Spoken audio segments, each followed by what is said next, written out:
আমি বাঁচতে চাই বাবা, আমাকে বাঁচাও তোমরা, আমাকে বাঁচাও।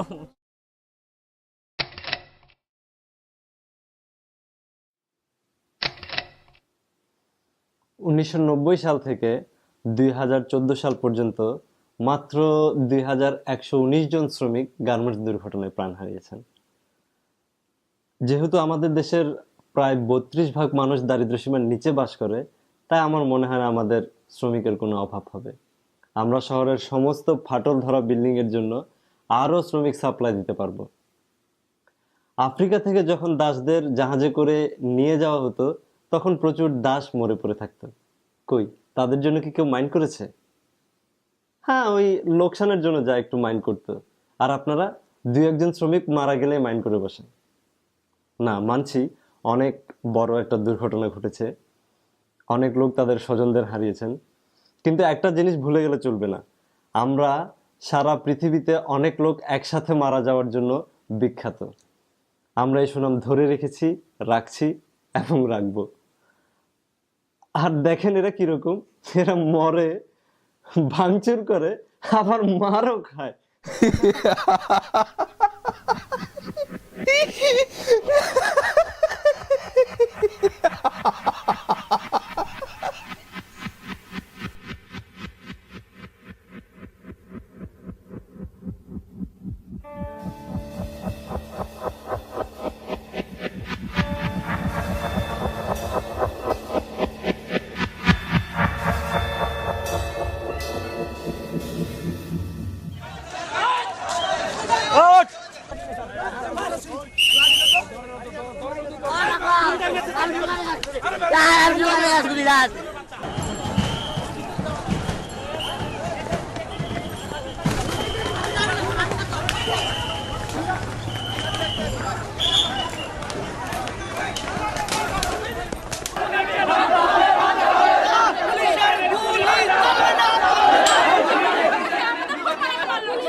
কমু 24 তারিখ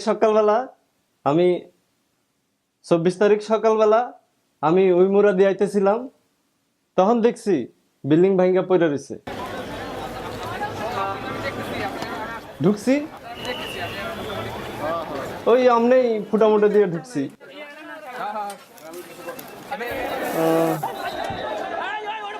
পাও ভাঙ্গা পড়ে রয়েছে, মাথা গইল্লা ছায়া রয়েছে।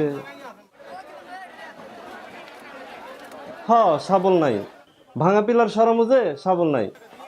শাবল আনেছি, লোকেরাই হেরা এনে দিছে, সবাই হুড়ু হুড়ু করে আগে এসে তো শাবল আইনা দিছে, কাটার আইনা দিছে, ব্যান্ডেজ, পানি সব। যে তিন ছিল তিন বাইকে ফেলেছি, বাইক করা সম্ভব না। আগে থেকে 4 ইঞ্চি দায় গেছে গা, এখন সেনাবাহিনী দিয়ে ভিডিওতে কাজ করেন। সেনাবাহিনী, ফায়ার ব্রিগেড হেরা তো আইসে পরে, হের কাছে তো যন্ত্রপাতি আছে। হেরা আইসে, লাইনে দাঁড় করাইছে, দেখছে, ঘুরছে, পরে তো বাইর করে দিল না আমগো, ভিতরে থাকতে দেয় নাকি? তা আমি কইবার পারবো না হেরা ভিতরে কি করতেছে। শুনছি ওই যে হুরায়ের বাপ স্যালান নিয়ে যেতে হিসুন রানা প্লাজায়, সেও তো এখনো স্যালান নিয়ে যায়। পাগল হয়ে গেছে তো, রাত দিন লাশ আর লাশ দেখলে আপনিও পাগল হয়ে যেতেন ভাই।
আসলে ঘটনাটা সেদিন কি হচ্ছিল জানেন? আপনারা তো ওই বিল্ডিং এর ভেতরে ছিলেন না। আপনারা কি করে জানবেন?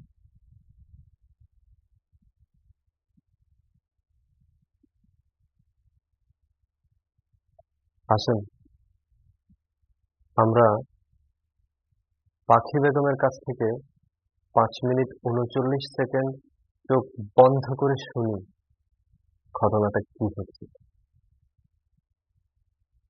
পাখি বেগম ওই বিল্ডিং এর ভেতরে ছিল। আসেন আমরা একটু চোখ বন্ধ করে শুনি, সাথে যদি লাশের গন্ধ আপনাদের নাকের ভেতরে ঢুকায় দিতে পারতাম। পাখি বেগম, গ্রামের বাড়ি ভবানীপুর, খুলনা জেলা। গার্মেন্টসে চাকরি, আমার বয়স 2.5 বছর 3 বছর এরকম হইব। বেতন, অরিজিনাল বেতন ছিল 47। আমি তো কষ্টের জন্যই গার্মেন্টসে আসছিলাম। মানে দুটো মেয়ে হয়েছে, তাকে ভবিষ্যৎ চিন্তা করে আমি গার্মেন্টসে আসছিলাম, যে তাকে মানুষ করা লাগবে, লেখাপড়া শিখান লাগবো। এই জন্য আমি গার্মেন্টসে ঢুকছিলাম। কষ্ট লাগলেও কষ্টটা মনে করতাম না। আমার অনেক শরীর খারাপ থাকার পরেও আমি গার্মেন্টসে যেতাম, আমি একদিন অ্যাবসেন্ট করতাম না। একদিন অ্যাবসেন্ট করলে পিয়ন স্যার কইছে 2 দিন অ্যাবসেন্ট করে দেবো, বেতন একটাই দিব। তা যাই, সবাই যখন যাচ্ছে আমিও যাই। সবাই যদি না ঢোকে তো আমিও ঢুকবো না। তা দেখলাম যে সবাই ঢুকতেছে, স্টাফরা বললো যে না না, কোনো সমস্যা নাই, তোমরা ঢোকো। ওকে কথা মতনই আমরা ঢুকছি। ঢুকার পরে কাজও করছি, কাজ করতেছি। পিয়ন স্যার আবার ঝগড়া করতেছে, সাইডে আমার পাশেই আমার ঝগড়া করতেছে। মানে আমি কাজও করতেছি, মানে ওদিকেও খেয়াল করতেছি। মানে আমরা একটু আলোচনা করতেছি যে স্যার আমাকে ছুটি দেন, আমার ভালো লাগতেছে না। এরকম কয় কি, কোনো ছুটি হবো না, শিটমেন্ট 1 তারিখে শিটমেন্ট দেওয়া লাগবো, কোনো ছুটি হবো না, আমরা চুপচাপ করে কাজ করো, কোনো সমস্যা নাই। আমরা আর কোনো কথা বলতেছি না, কাজ করতেছি। কাজ করতে করতে 15টা বাজে। এর মধ্যে দেখি কি হঠাৎ বিদ্যুৎ চলে গেছে। পরে জেনারেটর ছাড়ছে। জেনারেটর ছাড়ার লগে 2 মিনিটও মনে হয় সময় নেই নাই। মানুষের দৌড়াদৌড়ি দেখতেছি। দেখি কি সামনে আমার 5 হাত দূরে দেখি কি ভাঙ্গে পড়তেছে। ভাঙ্গে পড়া দেখি, দৌড় পড়া দেখি আমিও মেশিনেতে উঠছি। উঠে আমিও দৌড় দিছি। দৌড় দেওয়ার পরে আমি যে দৌড় দিছি, যেখানে ভাঙ্গে পড়তেছে ওখানে দৌড় দিয়ে পাড়াটা দিছি। পাড়াটা দেওয়ার লগেই মানুষের ধাক্কা খেয়ে মনে আমি পড়ে গেছি, টান টান হয়ে গেছি। ওই সময় আমার ভীমটা আমার পার করে পড়ে গেছে। তারপরে কিছুক্ষণ পরে আমি চোখ খুলছি, পরে দেখি কি আমার পার পরে একটা লাশ, আমার এই সাইডেও লাশ, মানে দেখতে পাই নাই। পরে কিছুক্ষণে মানুষ চিল্লাচিল্লি করতেছে, যারা পাশে ছিল ওর কাছে মোবাইল ছিল, তাই বললো কি যে আপু আমার দিকে একটু মোবাইলটা ধরো না, দেখি আমার পার পরে কি পড়ছে। পরে ওরা মোবাইল দেখছে, দেখি আমার পা দুটো আটকে গেছে, আমার পার পরে একটা লাশ, আর এই সাইডে একটা লাশ, আর আমার এই পাশে একটা লাশ। ওর ধরটা মাথায় ভীমের ওই পাশে চলে গেছে, আর ভুঁড়িটা আমার ডাইনাতে পাচ্ছি। এরকম হাত দিছি, দেখি কি ওর ভুঁড়িটা। তো খুবই চিল্লাচ্ছি। যখন ওই দেখে ওরাও আমার থুয়ে ওরা বের হয়ে যাচ্ছে, যাকে একটু ঘাইমাই লাগছে ওরা বের হয়ে যাচ্ছে। ফাঁকা, এরকম ফাঁকা ছিল, ফাঁকা দিয়ে বের হয়ে যাচ্ছে ওরা। বললাম কি আমাকে একটু নিয়ে যাও না, আমার বাচ্চায় নিয়ে যাও, আমার পা দুটো বের করে নিয়ে যাও তোমরা। তো ওরা চলে গেল যার যার মতে, বের করে যার যার জীবন নিয়ে শেষে বের হয়ে গেল। কিন্তু আমার ধারে একটা মেয়ে হেল্পার, ওর হাতটা ভীমের তলে পড়ে রয়েছে আর আমার পাটা ভীমের তলে। চিল্লানি পরে আর আসে না কেউ। এই চিল্লাতে চিল্লাতে পরের দিন দেখি কি আসছে, আসার পরে বলতেছে কি আপু কই, আসো, এই যে আমরা আছি, আসো। আমি বলতেছি কি যে ভাই আমার পার পরে তো ভীম পড়ে আছে, আমার পাটা আটকে গেছে, আমার পা দুটো একটু বের করে দিয়ে দেন। পরে ওরা বলে কি তোমার পা দুটো তো বের করা যাবে না, তা দেখি চেষ্টা করি। তা ডাক্তারে বলতেছে কি যে ওরা তো পাও কাটি ছাড়া বের করা যাবে না। তা আমি বললাম যে ঠিক আছে, আমি আপনাকে আমার পা দুটো কাটিয়ে বের করেন, আমার পা দুটো কাটিয়ে বের করেন, আমার বাচ্চা দুটো দেখবো আমি, আমার পা দরকার নেই। তারপরে বলার পরে চিল্লাতে চিল্লাতে পরে ওরা আসছে, আইসে আমার একটু টান দিল, টান দিয়ে সোজা তো করতেই পারলো না, একটু টান দিয়ে কোনো মতে আমার 2 পা ইঞ্জেকশন দিল। তা বলে কি ব্যথা পাও? তা আমি বললাম যে হ্যাঁ ব্যথা পাই আমি। তা বলে কি ব্যথা পারি তো আর কাটা দেবো না, তুমি ব্যথাই পাচ্ছ, তা তোমার কি করে জানতো মানুষ কাটবো আমরা? তা আমি বলে তার ব্যাপারে আমি হুকুম দিচ্ছি যে আমি কাটেন, আমি ব্যথা পাইলেও আমি চিল্লাবো না। পরে এই পাটা হেক্সোবেলে টানছিল, এই পাটা কাটলো, এই পাটা যখন কাটছে একটা চিৎকার দিছিলাম। পরে বলেছি তুমি তো চিল্লাচ্ছ, চিল্লালে আমরা চলে যাব, কাটবো না। আমি বললাম যে ঠিক আছে আমি আর চিল্লাবো না, তাও আমারে কাটেন, আমার 2টো বাচ্চা আছে, আমি দেখবো। তারপরে পাটা যখন কাটছে পরে ওরা বলে কি যে ডাক্তারে বলতেছে যে ভাই রক্ত তো ভেসে যাচ্ছে, রক্ত মানাচ্ছে না। তা আমি বলছি, ওরা বলতেছে কি যে কাপড় দিয়ে পেঁচ দাও, পাটা কাপড় দিয়ে পেঁচ দাও। তার মানে কাপড় দিয়ে পেঁচ দাও মানে আমি ওই সময় চোখ বন্ধ হয়ে গেছে, আমার বুকে শব্দ পাচ্ছি যে আমার কাটতেছে। পরে এই পাটা যখন কাটছে অনেক সময় লাগছে, 3বার আরো জিরাচ্ছে। তা আমি বলতেছি, চোখ বুঝেই বলতেছি যে কি করেন আপনারা, আমার পা কাটতে এত সময় লাগতেছে কেন, আমার খুব কষ্ট পাচ্ছি আমি, আমার পাটা তাড়াতাড়ি কাটেন। ওরা আর কথা বলে না। পরে কষ্ট করতে করতে ওরা অনেক কাটছে, কাটার পরে 2 পাটা যখন কাটছে তখন আমার যে কি করে ওরা নিয়ে আসছে আমি এইটাই চোখে বলতে পারি না, কিন্তু বুকে শব্দ পাচ্ছে যে আমারে নিয়ে ওরা চলে আসছে গাড়িতে, অনেক জোরে টান দিয়ে গাড়িতে আসছে। আমি ক্লিনিকের বারান্দায় উঠাইছে, বারান্দায় উঠে ডাক্তার দেখে শরীরে কোনো রক্ত নাই। পরে ডাক্তারে বললো যে ওরা রক্ত আনো, বলে 3 তলায় নিয়ে যাও, মেয়েটা এখনো জীবিত আছে, বুকে হাত দিয়ে বলে যে জীবিত আছে, মেয়েটার সমস্যা নাই। পরে আমারে আইসিতে ঢুকাইছে, ঢুকানোর পরে আইসিতে ঢুকানোর আগেই আমার জ্ঞান হারাই ফেলাইছে, আমি আর কিছু বলতে পারি না।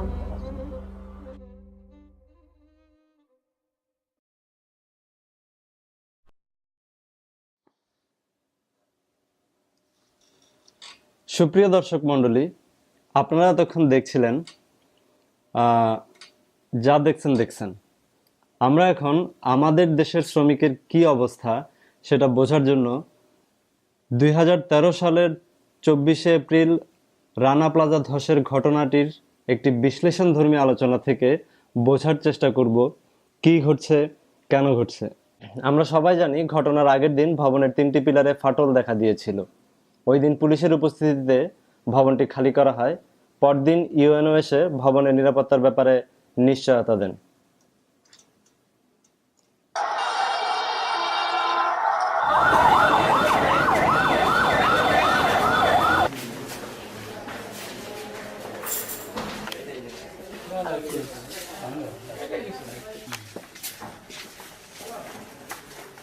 ফ্লোর হলো আমাদের, আর বাকি প্যান্ট তো ওদের আছে 2 ফ্লোর। আর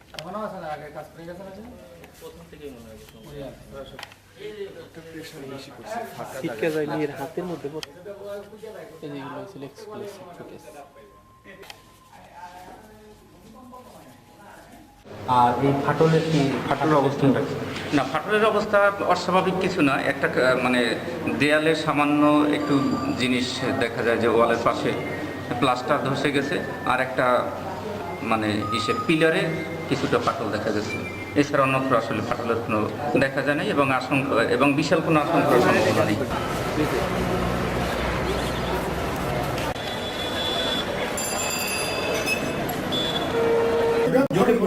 না ঝুঁকিপূর্ণ না। ইঞ্জিনিয়ার আনছে কেন? ইঞ্জিনিয়ার দেখানো হয়েছে, ইঞ্জিনিয়ার দেখা হয়েছে। এ তো অবৈধ ইঞ্জিনিয়ার, রাজ্জাক তো অবৈধ ইঞ্জিনিয়ার।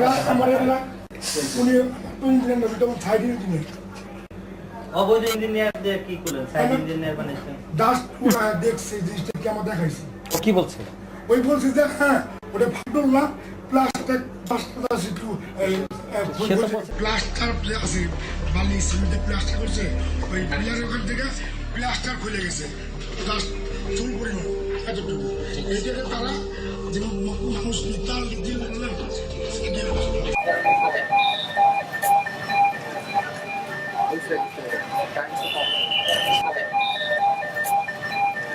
পিএম স্যার আসলে আর অনেক স্টাফরা লোকজন ছিল, পরে বললো কি কোনো ভয় নাই, তোমরা ওঠো, আমরা ইঞ্জিনিয়ারিং এ দেখাইছি কোনো সমস্যা হইব না, এমনি পিলারের একটা হালকা প্লাস্টার পড়ে গেছে তো কি হয়, অনেক বিল্ডিং এতে দেওয়া প্লাস্টার পড়ে যাতে কোনো সমস্যা হয় না।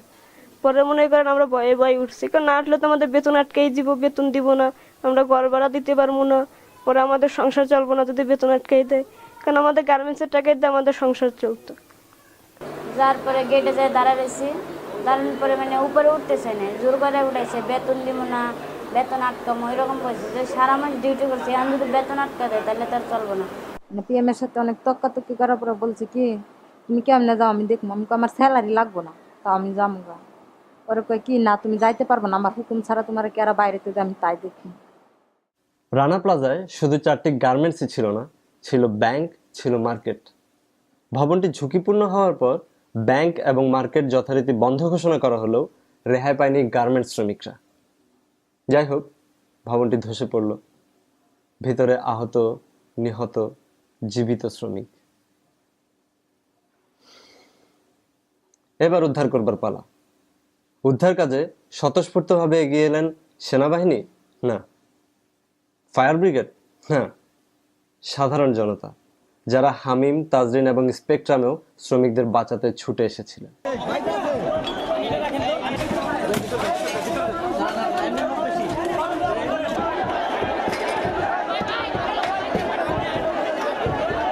স্থানীয় সাধারণ জনতার সাথে উদ্ধার কাজে হাত মেলাতে ছুটে যায় অসংখ্য শিক্ষিত তরুণ। তারা ফেসবুকে স্ট্যাটাস দিয়ে কংক্রিট কাটার, অক্সিজেন, হাতুড়ি, টর্চ লাইট ইত্যাদি যন্ত্রপাতি জোগাড় করতে থাকে। পরবর্তীতে উদ্ধার কাজে সাধারণ জনতার সাথে যোগ দেয় সেনাবাহিনী, ফায়ার ব্রিগেড। তাদের কাছেও ছিল না উদ্ধারের প্রয়োজনীয় যন্ত্রপাতি। এদিকে এই ঘটনায় উৎকণ্ঠিত হয়ে পড়ে সারা পৃথিবী। বাংলাদেশ সরকারকে উদ্ধারকর্মী এবং যন্ত্রপাতি দিয়ে সাহায্য করতে চেয়েছিল জাতিসংঘ, ইন্ডিয়া, আমেরিকা, জাপান, টার্কি সহ অনেক দেশ। যেভাবে চিলির আটকে পড়া খনি শ্রমিক, হাইতির ভূমিকম্প বা প্রশান্ত মহাসাগরের সুনামি বা মালয়েশিয়ার প্লেন দুর্ঘটনায় সারা বিশ্ব হাত বাড়িয়েছে, কিন্তু সরকার তাদের সেই আহ্বানে সাড়া দেয়নি। এর ফলাফল বাড়তে থাকে লাশের সংখ্যা। অধরচন্দ্র উচ্চ বিদ্যালয়ের মাঠ ভরে উঠতে থাকে লাশের স্তূপে। এত লাশ, বহু শ্রমিকের স্বজনদের কপালে তাদের লাশও জোটেনি। প্রতিদিন লাশ চাই মিছিল হতে থাকে সাভারের রাস্তায়। ভারী যন্ত্রপাতি ব্যবহারের সময় ধ্বংসস্তূপের সাথে মিশে গেছে বহু শ্রমিকের লাশ। তারা এখনো নিখোঁজ। এই মেয়েটা আমার বাসার থাকতেও দেখা 20,000 টাকা দিতে দিয়ে বলছে আমরা ঘর করো, সেই ঘরে সে থাকতে পারে নাই। ওই ঘরটা কি করবো? আমার দাবি হইল লাশ পর্যন্ত আমার লাশটা যদি পৌঁছায় দেন, তোমার এই লাশটা যদি দেন আমার বাবা, আমার দোয়ারের বাবা।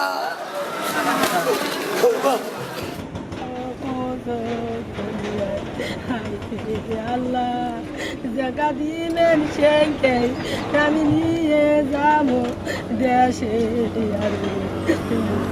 আল্লাহ জায়গা দিলেন আমি তোকে নিয়ে যাবো দেশে।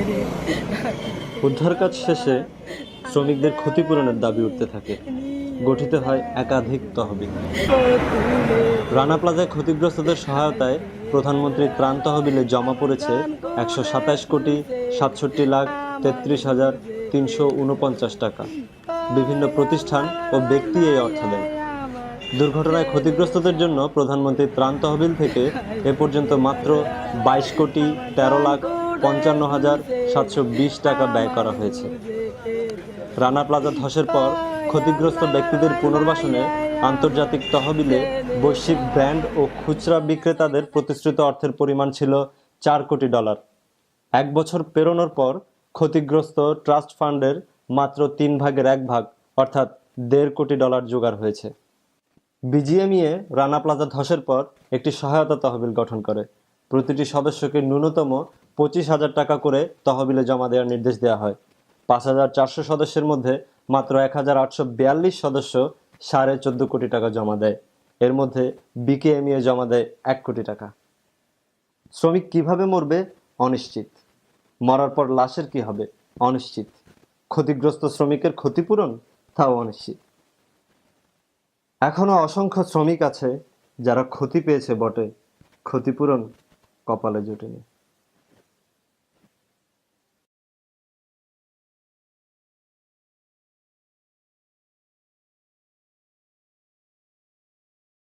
রানা প্লাজার প্রতিটি ফ্লোরে বিশাল বিশাল জেনারেটর তোলা হয়েছিল। কারেন্ট চলে গেলে একসাথে এতগুলো ফ্লোরে যখন জেনারেটরগুলো চলতো, তখন সেই জেনারেটরের কাঁপুনিতে বিল্ডিংয়ের কলাম এবং বিমগুলো ধীরে ধীরে নড়বড়ে হয়ে ওঠে। তো এই রানা প্লাজায় সোহেল রানা কিভাবে এই জেনারেটরগুলো তুলতে পারল, যা ইমারত বিধির চরম লঙ্ঘন?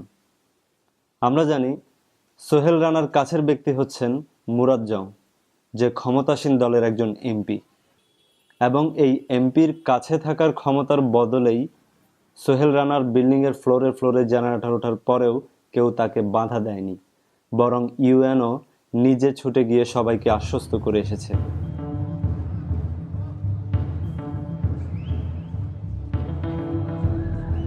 কেন সরকার বিদেশি সাহায্য নেয়নি?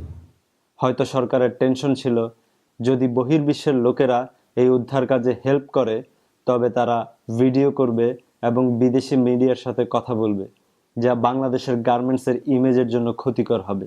অর্ডার কমে যাবে, মালিকের লাভ কমে যাবে, আর মালিকেরাই তো সব। আমরা জানি বিজিএমই এর অনেক সদস্য আমাদের মহান জাতীয় সংসদেরও সদস্য। বাংলাদেশ থেকে একটি শার্ট বিদেশিরা কিনে নেয় $5.67 মার্কিন। কানাডায় এটা বিক্রি হয় $14। অর্থাৎ বাংলাদেশ পায় এর 40 ভাগ ও বিদেশিরা পায় 60 ভাগ। বাংলাদেশের 40 ভাগের মধ্যে থাকে মালিকের লাভ, শ্রমিকের মজুরি ও উৎপাদন ব্যয়। পত্রিকার হিসাব বলছে প্রতি শার্টে বিদেশি মালিক লাভ করে $8 বা 640 টাকা। বাংলাদেশি মালিক লাভ করে $2.35 বা 190 টাকা।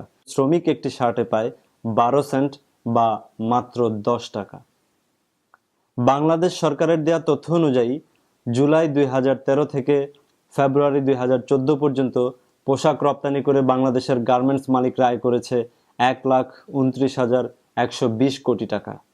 বিদেশি মালিকদের কামানো বাকি 60 ভাগ হচ্ছে 1,93,680 কোটি টাকা। প্রতি মাসে গড়ে 5,000 টাকা করে মজুরি পেলে 40 লাখ শ্রমিককে মাসে দিতে হয় 200 কোটি টাকা। 8 মাসে লাগে 1,600 কোটি টাকা, যা বিদেশি মালিকদের তুলনায় 200 ভাগেরও 1 ভাগের কম, আর দেশি মালিকদের লাভের তুলনায় 100 ভাগের 1.5 ভাগ মাত্র। সমস্ত ঘটনা শেষ। এরপর হঠাৎ একদিন রানা প্লাজার ধ্বংসাবশেষের ভেতরে পাওয়া হাড়গোড় সম্পর্কে মখা আলমগীর যথার্থই জানান যে ওসব গরুর হাড়। সত্যিই তাই, এদেশের শ্রমিকরা সত্যিই গরু ছাগল। তাদের দাবি আদায়ের লক্ষ্যে সমাজের যে শ্রেণী থেকে যারাই ছুটে আসুক না কেন, যুদ্ধটা শ্রমিকের, যুদ্ধটা তাকেই জিততে হবে। নয়তো বিলুপ্ত হয়ে যাওয়া অসংখ্য প্রজাতির মতো এইসব দুপাওয়ালা গরু ছাগলরাও বিলুপ্ত হতে বাধ্য।